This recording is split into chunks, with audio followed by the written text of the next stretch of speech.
मध्य प्रदेश राज्य के निर्मल नर्मदा नदी के बीच मांधाता नामक द्वीप पर स्थित श्री ओमकारेश्वर ज्योतिर्लिंग मंदिर पूरे विश्व में प्रख्यात है।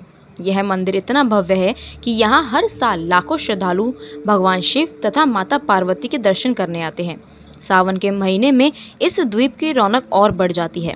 यह एक ऐसा मंदिर है जहाँ भगवान शिव 2 ज्योतिर्लिंग के रूप में मौजूद है। कहा जाता है कि ओमकारेश्वर ज्योतिर्लिंग के दर्शन करने से भगवान शिव के साधकों को ममलेश्वर शिवलिंग के दर्शन करने का सौभाग्य भी प्राप्त होता है। ओमकारेश्वर शिवलिंग जहां मांधाता द्वीप पर स्थित है, वहीं कुछ ही दूरी पर नर्मदा नदी के दक्षिण तट पर ममलेश्वर ज्योतिर्लिंग मौजूद है। भले ही यह दोनों ज्योतिर्लिंग अलग हैं और अलग अलग स्थान पर स्थित हैं, मगर श्रद्धालु इन्हें एक ही मानते हैं। मांधाता द्वीप पर स्थित ओमकारेश्वर शिवलिंग स्वयंभू शिवलिंग है, मतलब इसका निर्माण प्राकृतिक रूप से हुआ है।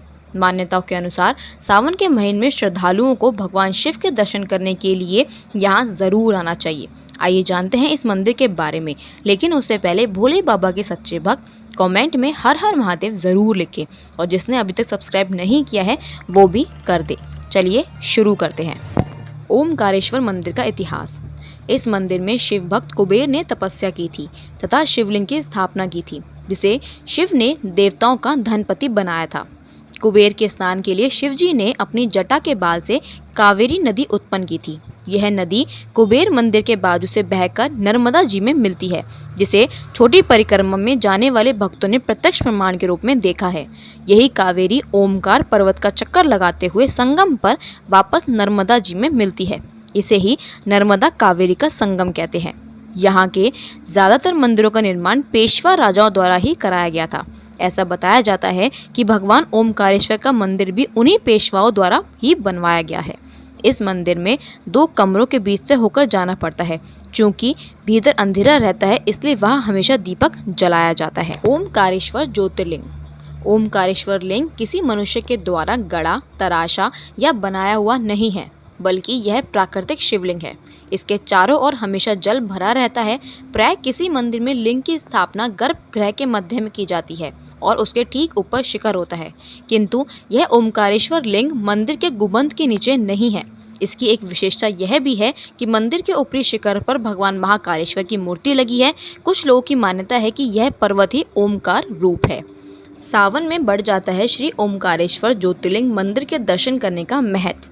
यूं तो पूरे साल श्री ओमकारेश्वर ज्योतिर्लिंग मंदिर में भक्तों का जमावड़ा लगा रहता है, मगर भगवान शिव के प्रिय सावन के महीने में यहाँ की दृश्य मनोरम हो जाता है। सावन के पवित्र महीने में लोग दूर दूर से भगवान शिव तथा माता पार्वती के दर्शन करने श्री ओमकारेश्वर ज्योतिर्लिंग मंदिर आते हैं। मान्यताओं के अनुसार जो भक्त श्री ओमकारेश्वर ज्योतिर्लिंग मंदिर के दर्शन करता है तथा भगवान शिव और माता पार्वती की सच्चे मन से पूजा करता है, उसके 7 जन्म संवर जाते हैं। सावन मास में श्री ओमकारेश्वर ज्योतिर्लिंग मंदिर के दर्शन करने से भक्तों की सभी मनोकामनाएं पूरी होती हैं। शिवलिंग के नीचे बहती है नर्मदा नदी। मांधाता द्वीप का यह स्वयंभू शिवलिंग कई रोचक तथ्यों की वजह से पर्यटकों के लिए प्रिय स्थल है।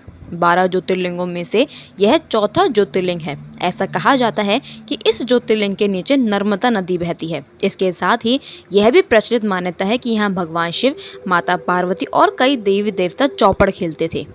इस मंदिर में भगवान शिव के साथ माता पार्वती तथा गणेश जी की मूर्ति भी स्थापित है।